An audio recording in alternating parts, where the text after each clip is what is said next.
All right, welcome to our final session for the day. I want to welcome everybody to Houston. We have a problem.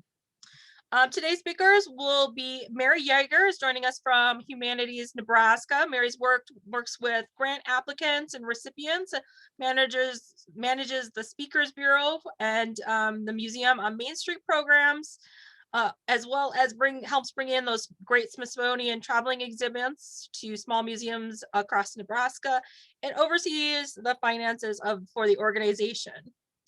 Rachel Morgan works with Nebraska organizations to help provide meaningful art opportunities across the state. She also oversees such grant categories as basic support grants, annual series on grant events, project grants, and tourist art and the touring art roster. Sorry, a little tongue-tied there. And I forgot to say she's with the Nebraska Arts Council. Michael Smith served for 10 years as the director and CEO of History Nebraska, and is now a trustee with the Nebraska State Historical Society Foundation and lives in Overland Park, Kansas. Rebecca Cashman has worked at the Ford Center for almost 13 years. And previous to that, worked at the Audrey Museum of the American West, the Southwest Museum of the American Indian, the Field Museum, the Smithsonian Cultural Resource Center, and a few other places. So I believe, Mary, are you speaking first? Who's speaking first? Sure, I'm happy to go first. Okay. Thank you, Karen. It's wonderful to be here with all of you. Thanks for joining this session. Our plan is to share some resources with you so that next time you have a problem, you might have some new ideas of who to reach out to. And your problem might be lack of funding, it might be need for advice, or some other things. So we're trying to provide quite a bit of different information for you here today. And I want to share 3 of Humanities Nebraska's resources that I think might be particularly helpful to museums and historical societies. Our grants, our Speakers Bureau, and the Museum on Main Street program that we offer. Some of you have applied for and received grants from us. More of you have probably used our Speakers Bureau, and then many of you have already been involved with Museum on Main Street or are now. So I'll start with the one that the fewest of you might be familiar with, which is our grants. Typically, we provide grants for public programming, and we love the museums that have come to us with their projects and that we've been able to help support, and would encourage those of you who haven't to give that some thought. Our grants are, we try to make the applications quite straightforward and simple. We hope they are. We offer mini grants for $2,000 or less at 6 deadlines each year. The deadlines are the first day of each odd numbered month. The mini grants, if you haven't applied for grants before, might be the easiest way to start. You can submit your applications there. Oh, and if you need more funding, certainly come to us for a major grant. And those are offered 2 times a year with deadlines of March 1st and August 1st. So the kinds of things you might want to ask for funding for, as Dr. Todd discussed, you might want to do some digital exhibitions or programming, and that is something that we would certainly consider helping fund. And actually we have a special media grant round for those kinds of projects, and those deadlines are January 15th and June 15th. I didn't prepare a PowerPoint, but all this information is pretty readily available at our website, humanitiesnebraska.org, and you're also welcome to contact me at any time. The kinds of things we've funded for museums and historical societies are exhibit creation. You also heard mention of traveling exhibitions or exhibits, and we can help fund those. They generally have a rental cost. You might have expenses for publicity. So we can help with those kinds of things. And there are some great exhibits available through either the Smithsonian Institution Traveling Exhibition Service, which is abbreviated CITES, or through the Mid-America Arts Alliance, which offers Exhibits USA and NEH on the road exhibits. And they have a nice variety of different things. So if you're interested in either creating your own exhibit or having a traveling exhibit come to your site, keep us in mind for that. We can also help with costs if you want to bring in a special speaker or speakers for a program or a festival or conference, whether it's a local speaker that you want to pay a stipend to, or if you want to bring in a nationally known speaker to talk to your audience.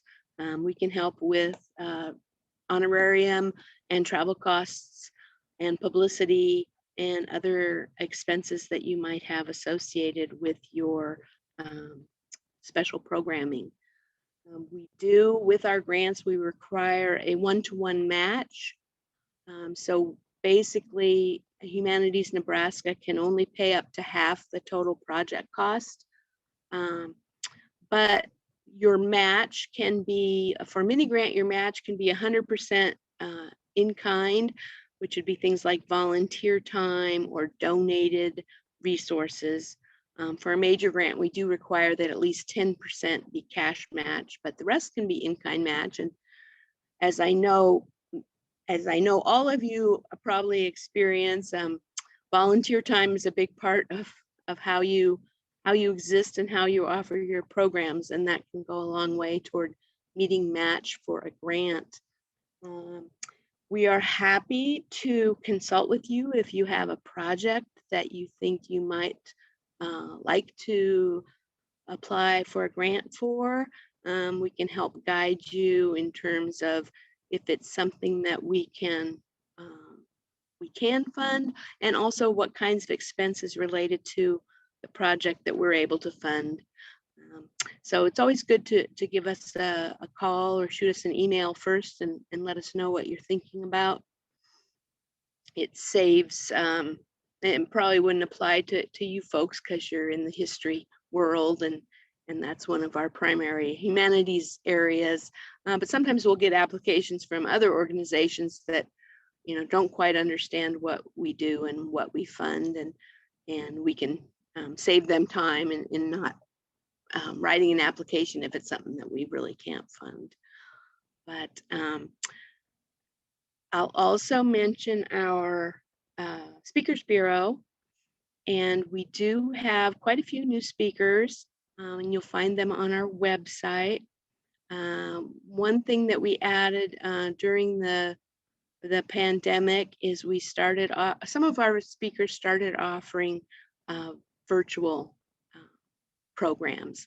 So there are some virtual programs out there, although most of them really want to get back out into the communities, and we're starting to see an increase in the applications we're receiving for speakers programs. So we're really glad to see that. We had a very quiet year in 2020, as you might expect.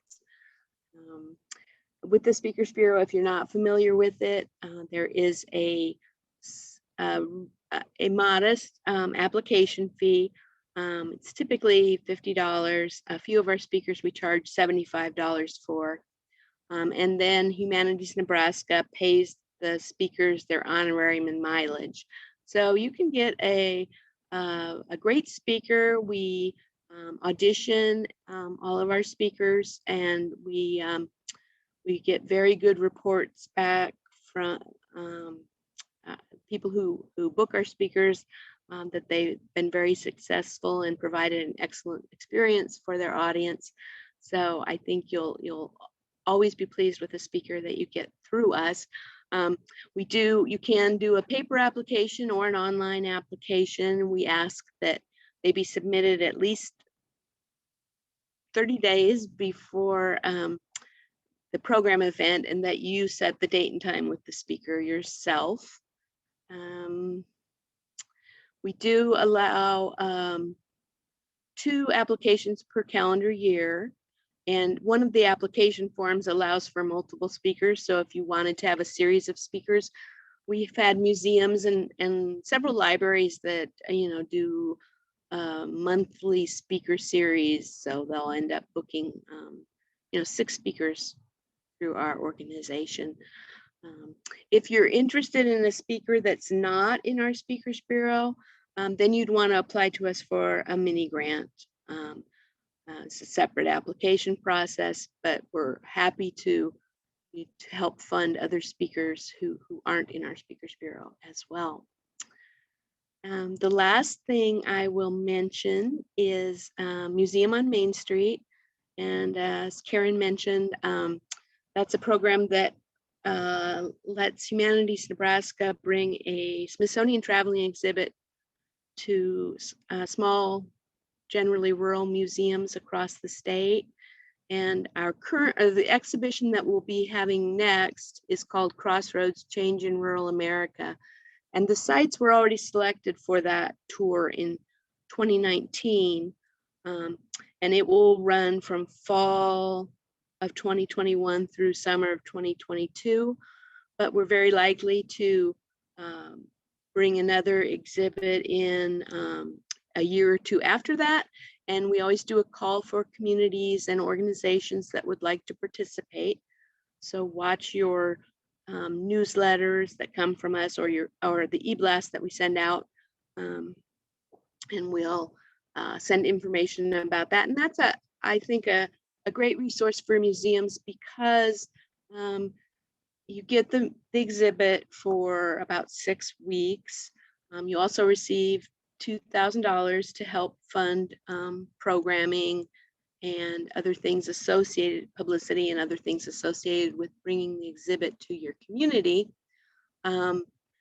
as well as resources from the Smithsonian and special programming opportunities from Humanities Nebraska. So it can be a great way, and just telling people in your community that a Smithsonian exhibit is coming to your museum can be a great way to draw more attention to your facility and get maybe some new members into your facility.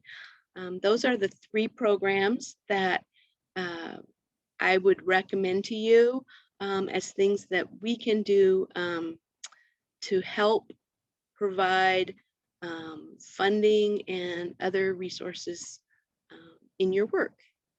And I will stop there and pass it along to, I think, Rebecca was next in line if she wants to take it from here. And I think we'll wait for questions till all 4 of us have said a bit. So thank you. Okay, this is Rebecca. Would you like me to go next? That'd be great. Okay, let me just share my screen. Hopefully,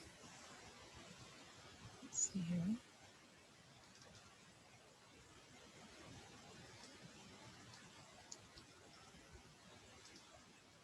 Okay, can everyone see the first slide, the Ford Conservation Center?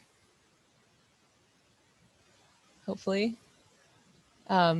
So my name is Rebecca Cashman, and I'm the Objects Conservator at the Ford Conservation Center here in Omaha. Some of you are already familiar with our work because you've worked with us, so this will be a bit of a refresher for you, but some of you may not be familiar with what we do here and what we have to offer you.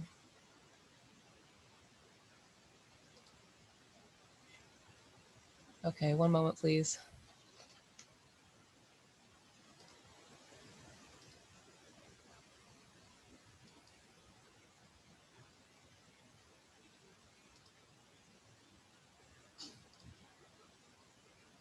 Okay, let me try this again. I just got a message that something was awry.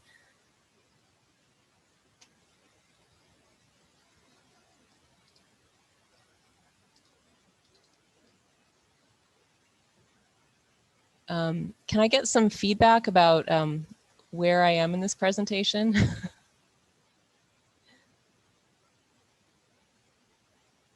Hi, Rebecca. Hi. We're seeing a slide that has two chalices. Okay, cups, wonderful. No, my little very things. helpful coworker just came by and alerted me to the fact that things were not going as planned. So let me just back up. I'm not sure what people have seen. So hold on a sec. Okay, so here we are at the Ford Center. I apologize for repeating myself because that didn't start out too smoothly. Anyway, I'm the objects conservator here. And the Ford Conservation Center is a division of History Nebraska. So basically, part of our job is to work on the long-term preservation needs of the History Nebraska collection, but then the other part of our job is working with other museums and institutions and libraries in this region to help you preserve your collections. So we are basically here as a resource for everyone. Next slide is, this is the objects lab where I work. You can see we get a wide range of materials here. It can be anything from archaeological metals to modern plastics. I'm just going to briefly go through the typical types of treatments that we carry out in each of the labs. So we carry out a lot of treatment on shattered glass, such as this communion glass, which broke and was stabilized and visually compensated. Broken ceramics, like this bust by William Artis. This is the slide that I left off on. So corroded metal is something we treat a lot here. Removal of corrosion products, as well as application of corrosion inhibitors and coatings that will help preserve these metal objects long term. And sometimes we do stabilize textiles. These are a couple slides showing a Sioux trade cloth dress suffering from shattered silk on the left, and you can see it's stabilized on the right hand side. I would say we frequently are involved in creating replacement parts for objects that have missing components, and we can do that if we know what the missing components originally look like. So you see here on the left, this is a frame, very common problem. Composition from a frame will come off after time, after it shrinks and detaches from the wood substrate. So we're often creating replacements, which we then can tone so that they match the original. We work off-site as well. As you can see here, I'm working on removing a historic inscription from a plaster wall that was crumbling. So next to me, we have the paintings lab. Kenneth Bay is our paintings conservator, and he treats just about every type of painted surface you can think of. Everything from oil painting on canvas to panel to contemporary paintings that are done with acrylic paint. And you can see here he's consolidating some flaking paint on a painting. A lot of what he does is removal of old discolored varnishes and a lot of structural stabilization of paintings that are in desperate need of this. A lot of the time these damages are caused by humans, sometimes by animals like pets. And also Kenneth has told me once that a Roomba got caught in a loop and caused this type of damage to a painting. So you never know. Kenneth will go off-site to treat larger items such as murals and works like this theater curtain here. And just in case you're wondering, he is on plastic. He's not directly on the theater curtain. So our third lab is the paper conservation lab. This is Hilary Lefevre, and she treats our paper items, but also that extent, the paper conservation lab treats, in addition to that, parchment items and things like books as well. So here are some pretty typical examples of the work she carries out. A lot of washing of paper documents to remove acidic byproducts, tear stabilization. This is a 19th century Bible that she had to treat the pages as well as the binding that was completely demolished. And she works on photographs as well. Here you see a convex crayon enlargement that she has structurally stabilized as well as toned in order to compensate for the missing media. And she also works off-site, such as here, where she's stabilizing historic wallpaper. So it's really important, as you know, for objects to have proper housings after they're treated and when they're in storage to help prolong their lives. So that is something we do here, and we also can offer advice on different types of housings for particular objects, both small objects and larger objects that require more specialized housing and support situations. And we can help you with rehousing entire collections, such as what you see here. So in addition to conservation treatment, conservators can also come to your site and carry out conservation assessments, where a conservator would assess the condition of your entire institution, or a survey where a conservator would look at a smaller, like a group of objects, for example. In either case, a report would be created, which would be a gathering of the data from this examination, and a report would be generated, which could then be used for helping to get money for grants or for donations or funding, basically, to help with these projects. So how do you contact us? Well, we are, as I mentioned, a division of the History Nebraska. So if you can't remember the website, which is history.nebraska.gov, you can simply go to Google us. This is what should come up. And the only reason I'm doing this is because the Ford Center is a little bit buried on this website. So you can find us under services, just go to Ford Conservation Center. And you should see a page like this, which has some general information, a general email address, someone will answer you, and a phone number. And there's an additional way to contact us. If you scroll down that page, you'll see under the different labs, tell us about your project. This is a relatively new feature we have.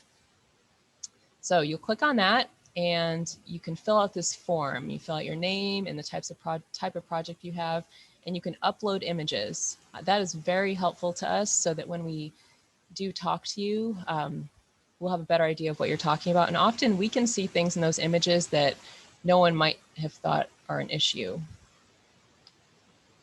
So that form, if you submit it, will be directed to the appropriate conservator here, who will get back to you. Often what happens is we have a conversation and we ask that you bring in your object and have us look at it and see if treatment would be something you'd be interested in. So there's no fee to talk to us during this general exam, in which we would look at the object and kind of discuss overall its condition and some realistic treatment expectations.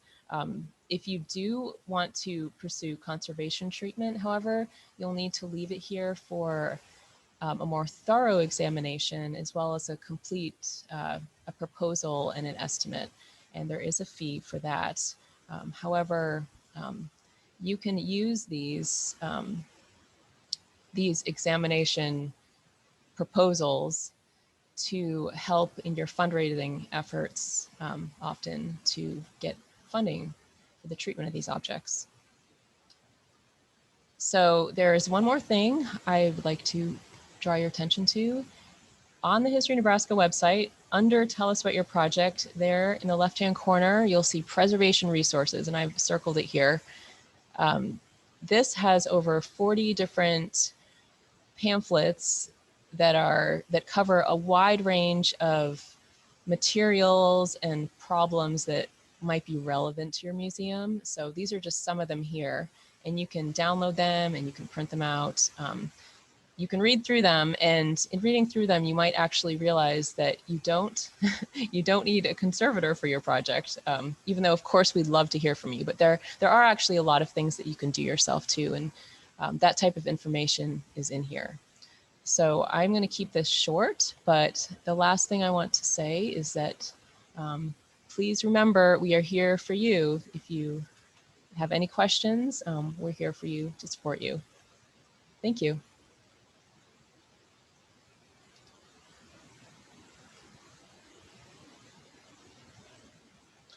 Rachel, do you want to go next? Absolutely. Let me share my screen here.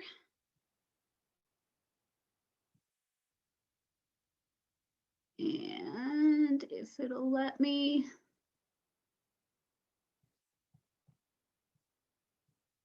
Okay.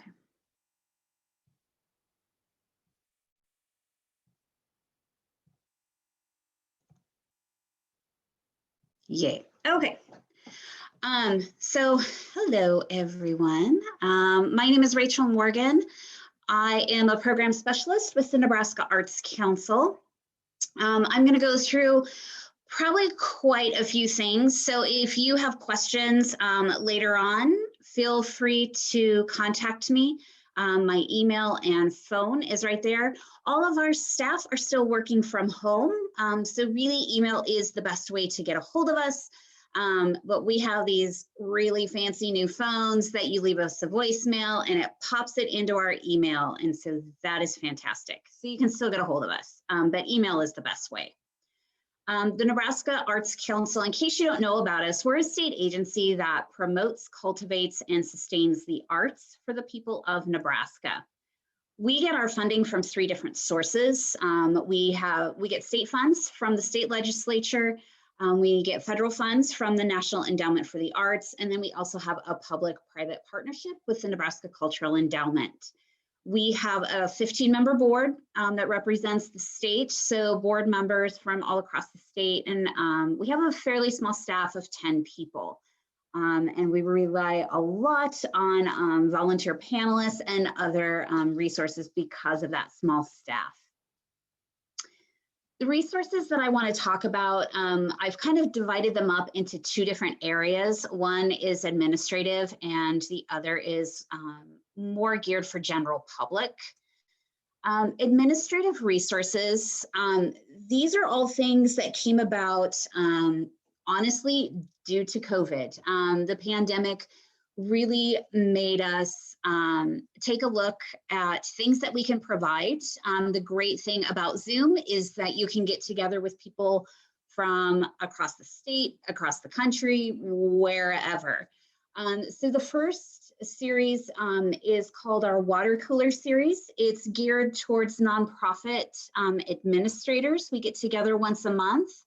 And we discuss a specific topic.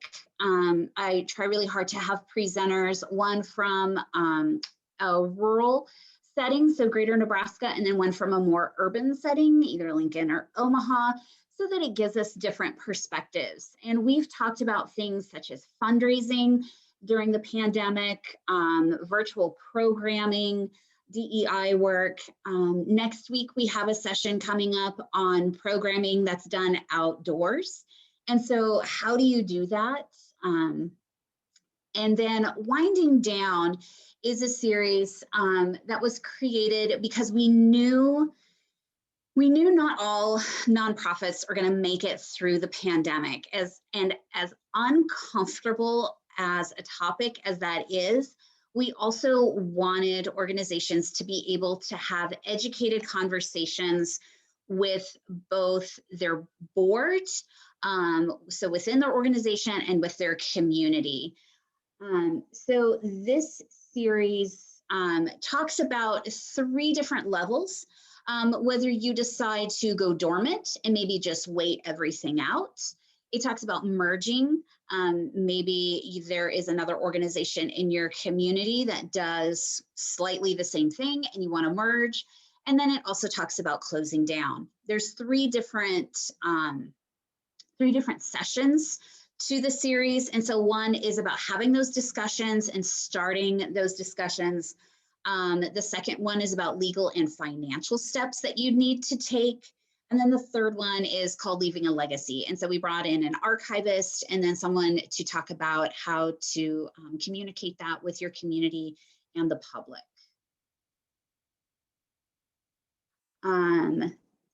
Sorry. Jumped ahead of myself. This set of resources are really geared more for the general public. So it may be something that you want to share with your community and with your audience. Virtual events is a listing of virtual events that are available from organizations in the state. So it lists the organization, the virtual program description with a link to it, and if there's any costs associated with it. So it's kind of a nice way to just go right to where everything is listed. Create Now is a set of programs that are interactive. So it's artists that have created basically educational opportunities, and they're suitable for families and people of all ages. Studio Clips, once again, is artists that are on our teaching roster, on our touring roster, and then we're a part of our individual artist fellowship. And it highlights those artists. They might be a studio tour, and is a really fascinating kind of behind the scenes look at what inspires artists and how do they create their work, and kind of the behind the scenes type of thing. And then Going Virtual was created specifically for artists, but it has some really good information. It was something that we did when the pandemic started, and was geared for visual artists. How do you turn visual art into something that you can do online? And so there's 3 different sessions in that also. And so we talk about online tools that you can use, and then sales and marketing. I sat in them, and even though I'm not a visual artist, I found it incredibly interesting and helpful because they talked about things such as Instagram. And so, how to take the best pictures for Instagram, how often you should be posting on social media so that people are seeing what you're posting, and those types of things. So there's a lot of good information in there. As far as our grant programs, that's usually what we're known for. COVID kind of changed that a little, where we did some of these other resources. Grant programs, who is eligible? Nonprofits, you have to be located in Nebraska. You can be a subdivision of government, schools, libraries, that type of thing. What do we fund? We fund things that are creative, that have a high artistic merit, things that are arts driven, and then also cultural activities. So things like the Greeley Irish Festival, which is held out in Greeley, Nebraska. MCC puts on a powwow, that is a cultural event. And if you have questions about who is eligible or certain projects, I've included a link there so you can learn a little bit more. This is kind of an overview of the different grant categories that we have, and I'll go into those just a little bit more. Arts accessibility, it has 2 different sections. One is for event services. So if you wanted to, for instance, hire a sign language interpreter, do some audio description, maybe some captioning services for things that you're doing online, we can help with that. Improvement projects, this is really the only grant program that we have that is any type of capital project. And that grant category is to help improve accessibility. We expect all grantees to be accessible, so this is something that actually improves it. For instance, we had an applicant that they had curb cuts to in front of their facility, but the way it was designed during the winter, the water would run into the curb cuts, then freeze over, which then created a big icy mess, which really helped no one, right? And so they worked with the city to redesign those. And so we were able to help fund part of that.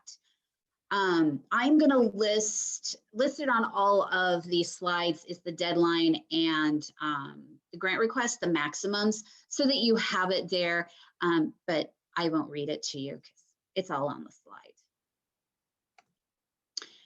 Artists in schools and communities. We have a roster of artists on our website. They go through a rigorous process to be a part of that roster. And so you can choose an artist on that roster. And we've changed this program a little bit during the pandemic also. It's usually a residency of so many hours. We found this year that that didn't really work for teachers or for organizations that were using it, just because we're all kind of getting Zoom fatigue, and it just wasn't working. So we now also have a 3-visit option. And so if you wanted to do something smaller, these are great for things like summer camps, after school activities, that type of thing. The touring program is kind of the sister program to the Artists in Schools and Communities. Once again, there's a separate roster of artists that apply to be on this roster. And you can hire these artists to come out and perform. We have musicians, we have some theater, and we even have a couple of exhibitions that are a part of the roster now. The change that happened during COVID, right now we are only funding in this category virtual events or things that are held safely outdoors. As of right now, we are not funding any touring programs that are happening live indoors. The nice thing about this too is that we changed it a little bit so that you can request up to $1,000 with no cash match, which is a little different than what we've done in the past. Same with the state poet, Matt Mason. If you'd like to have Matt come out or perform for you either outdoors or virtually, he is a part of that roster also. Project grants, these have also changed a little bit. So if you're used to what we've done in the past, they're a little different. Once again, virtual or safely outdoors, nothing inside, in-person inside yet. We have 2 categories, schools or general public, and really the only difference is that we'll ask you a little different questions. If it's for schools, we're going to ask you more education-based questions than if it's geared for the general public. You apply at least 6 weeks before the start date, and then that grant request can be $1,000 to $3,000. Once again, no cash match, which is really nice and very different than what we have done in the past. Just trying to help artists get out there and be a part of the community. You'll notice at the bottom of each slide too, I included the link. So if you want a copy of these slides, you can get them and you'll have a link directly to that grant program if you want to look at more information. So how do I apply? I always tell people, check the guidelines. They're all on our website. Read through them, check them for restrictions, make sure that you are eligible. And also the application questions are listed on those guidelines. And so you'll see exactly what it is that we're going to ask you. So you're not surprised when you get into the application. If you have any questions, contact the staff. Each program has a different person that is in charge of it most of the time. And so check that website, see who's in charge of it, and give us a call or send us an email. And we'll walk through that project with you and find you the best fit. And I always tell people to start early. Don't wait until the day before a deadline to submit something, because it's probably not going to go well. Probably won't be the most well-written grant application that you've ever done. And the last thing I wanted to leave you with, we have a new project program that's coming up. I can't answer a lot of questions about it because it's something that we're still designing. But Creative Districts is going to be a new program that we'll be doing. And you may have heard about it. They are actually debating the budget today for it. So we'll find out hopefully soon how much in grant funds we'll be able to distribute. But Creative Districts is created to utilize the arts as an economic driver and to support communities in Nebraska in telling their stories and elevating the value of the arts. Like I said, we're still creating it, so there's still a lot of pieces that I'm not sure about, but you're going to do things like asset mapping, SWOT analysis, strengths, weaknesses, opportunity, and threats, setting goals. What is it that you want to see for your creative district? What do you want to see happen? And it's a really interesting way of seeing the arts and economic development go hand in hand. And we're really, really excited about this. So kind of be on the lookout. If you have any questions about it, just contact me and let me know, and we'll keep you in the loop. And that is all I have. So I am going to hand it over to Michael.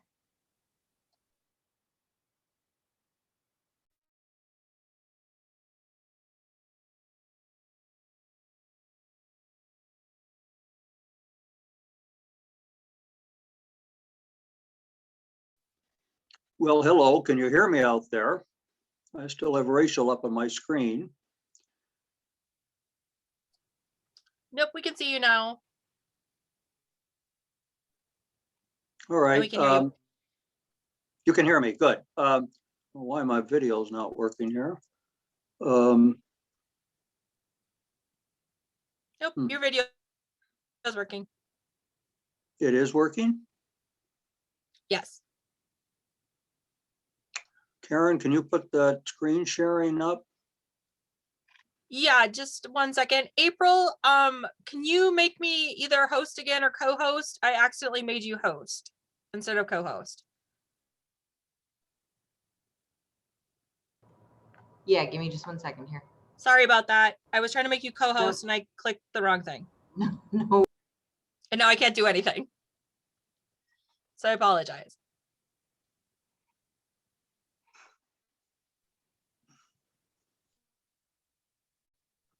This is just like mission control at NASA.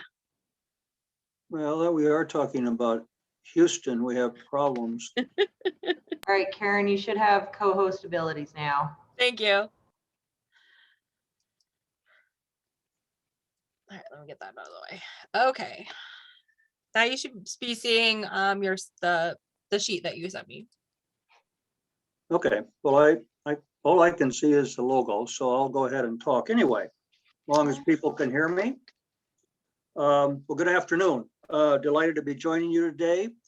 And let's say hello to all my Nebraska friends. Good to be back in touch. I'm going to speak about three things today, if I may, or three resources for people who are calling for help. I'd like to start first with the American Association for State and Local History. I hope some of you are members of AASLH. ASLH has been around for about 130 years, I suppose, 120 years. And today they have a program which I think would be valuable for small and mid-sized historical societies and museums. And I'm not sure that any Nebraska organization is currently involved in their STEPS program, which is a program it's a structured program for reviewing what you are doing, how you are organized, who you are serving, all the aspects of your mission and carrying that out, and standards and excellence program for historical organizations. It's amazingly inexpensive to join.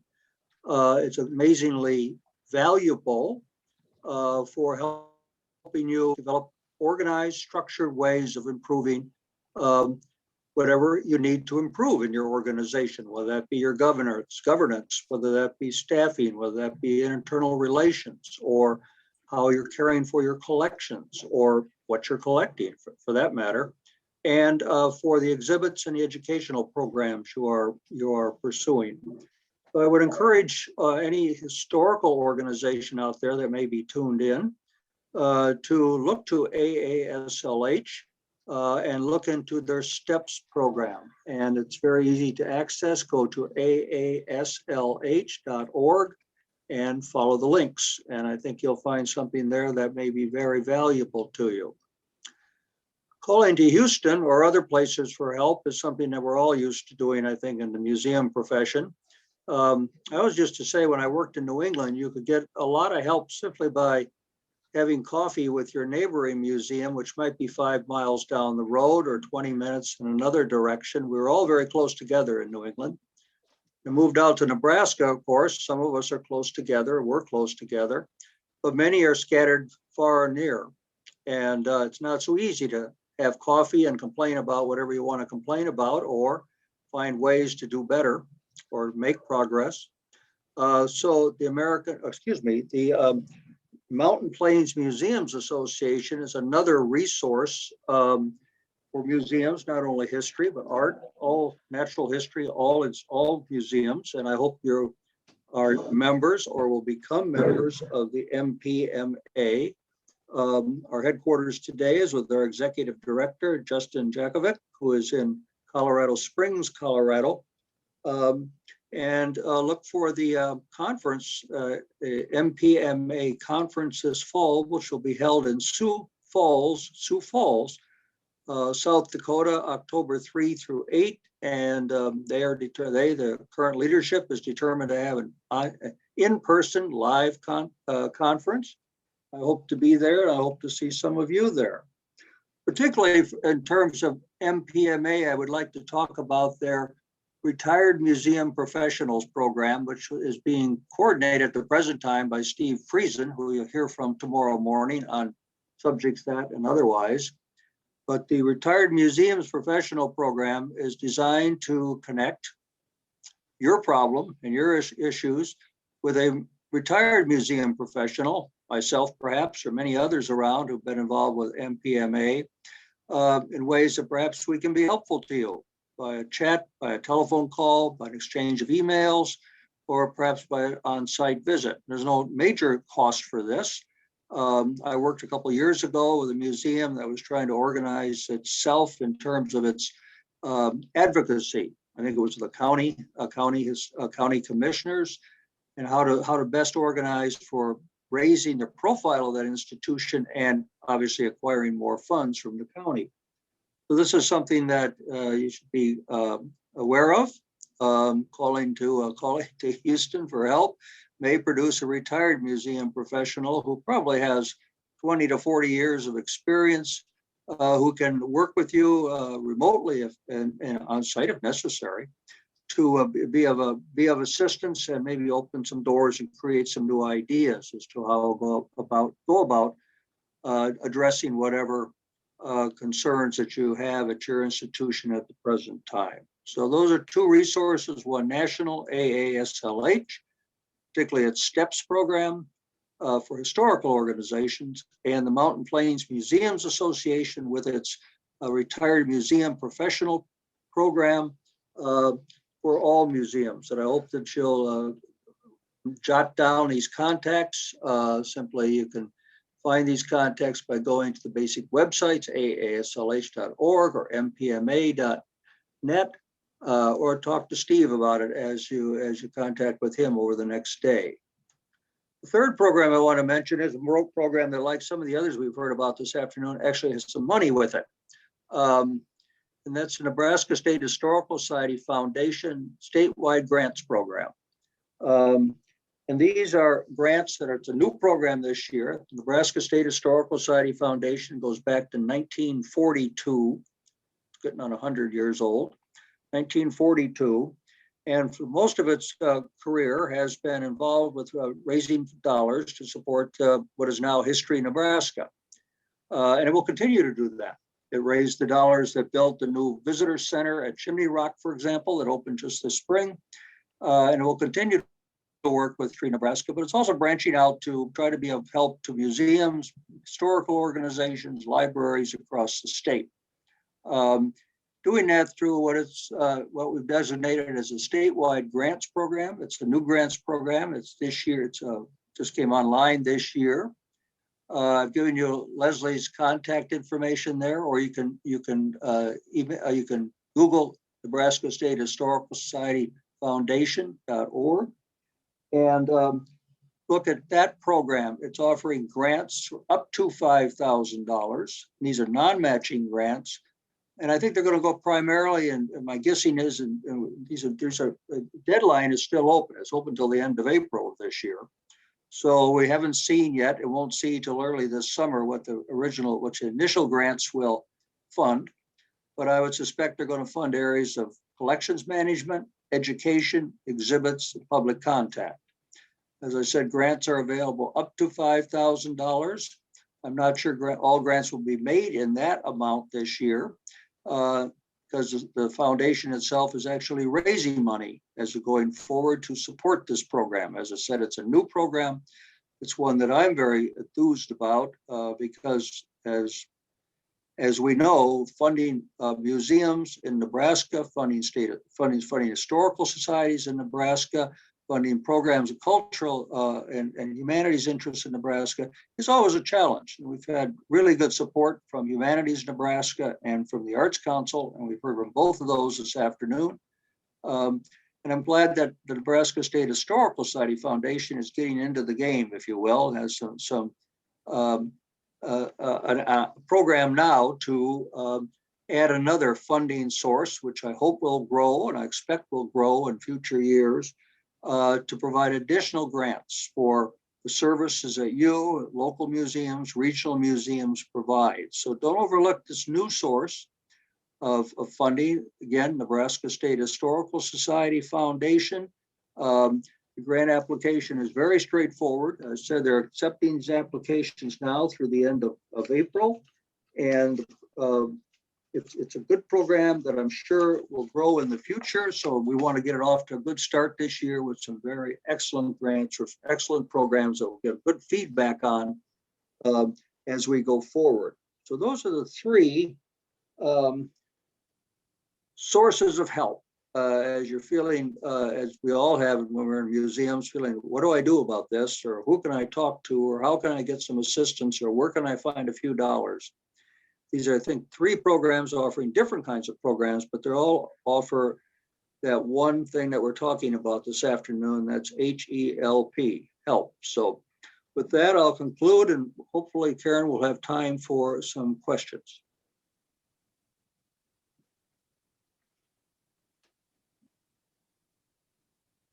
I hope somebody heard me out there. We did, Mike, we did. All right, thanks, Mary. This is really, Karen sent a message. She unexpectedly had to leave a little early, so she was not expecting, so I can handle the questions that come through. All right, thanks, Kelly. Yep. So yeah, if anybody has any questions for any of the speakers that we had, feel free to type them in the chat and we can get to them. Here's a question. Is the STEPS program virtual? I can respond to that. They actually, what they have is a workbook, which they send you a workbook and instructions as to how I'll go about. I think there's 2 or 3 levels of steps. Start with the first one, go through the workbook, provide reports, and then go on to the second and third one. So it's something that you take into your museum and work with your staff and your board and your volunteers with around a table. And I hope we're getting to the point we can go back to doing things like that.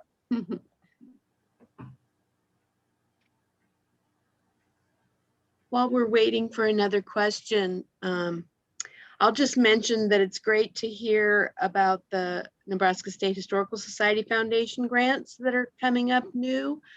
I know one area that Humanities Nebraska cannot fund is collections. Mhm. So it's good to know that there might be some funding available through that organization for collection issues.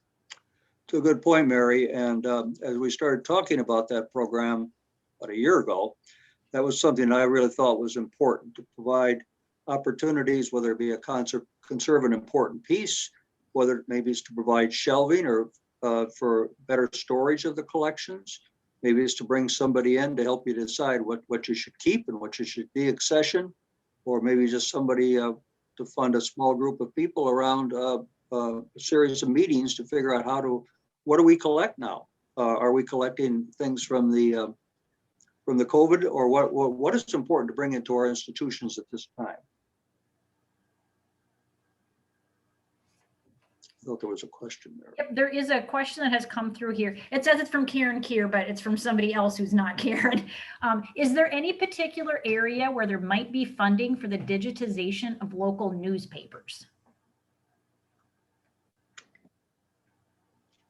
Well, I think the organization to talk to there would be History Nebraska.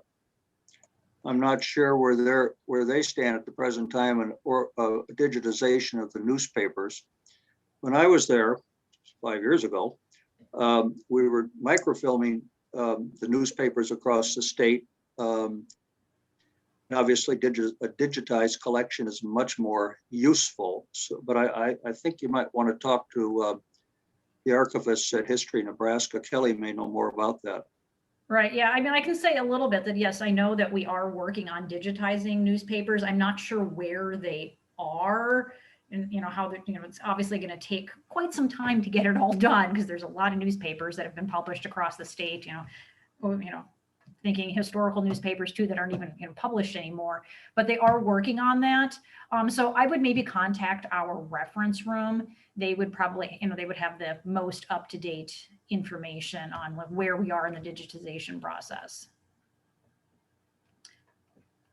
And then, it says, Becky Thomas said newspapers.com did all of ours for free. And I think that's who's doing ours also is newspapers.com. I think we have an agreement with them. So, and then Tammy says or asked, we have been asked where can a site that is not formally a nonprofit get help for a roof on a sod house, that it's family owned and it's not registered other than family? I would suggest they try a local community foundation. If they have one in their area, that might be a good place to approach for that. Perhaps something like Historic Preservation Office at History Nebraska provide advice, best practices for how to stabilize or reconstruct whatever the family has in mind. But providing dollars for not-for-profits is something, or excuse me, for private funding is difficult. Yeah, if you guys don't mind, then I'll quick answer. Yeah, we don't have any funding for it, but we have a couple of tax incentive programs. So Tammy, if you want to have that person contact our office, we might be able to get them some resources. And then regarding newspapers, Lynn Ireland said there's also the Nebraska Newspaper Project that has been led by UNL Libraries. Mm-hmm. Mm-hmm.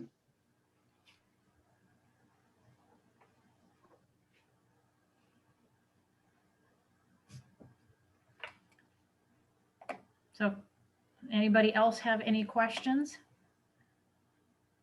It is 4:30 now, so. Well, thanks for the invitation to be part of this, and I look forward to tomorrow in the conference. Yeah, you're very welcome. I think this was a great session, a nice, you all provided a nice compliment to one another. Thank you. Thank you much. Yes, you're welcome. Okay, well, then I guess if nobody else has any other questions for our speakers, I guess I will conclude with a wrap up for day one here, since I am going to, I turned my video on since I'm actually going to do the thank you. So I'd like to thank all of our speakers today. Karen Keir, Dr. Nathan Ty, Katie Carr, Amber Kirkendall, Mary Yager, Rachel Morgan, Mike Smith, and Rebecca Cashman. And I'd like to thank our proctors too, who helped handle questions and technology issues during the sessions. I think everything went smoothly today. I hope everybody thinks so too. Thank you for joining us for the conference today. We do have one more full day of conference sessions tomorrow, and it will begin we'll have a welcome at 8:45 a.m. Central Time, 7:45 a.m. Mountain Time. But then we are going to start out with our sessions with our keynote address. Steve Friesen is going to be talking. His session title is Museums Get Ready. Here Come the Roaring 20s. That sounds pretty exciting. So he will be starting at 9 a.m. And then, yes, we will have a packed schedule tomorrow. So we look forward to seeing everybody, and have a great evening, everyone.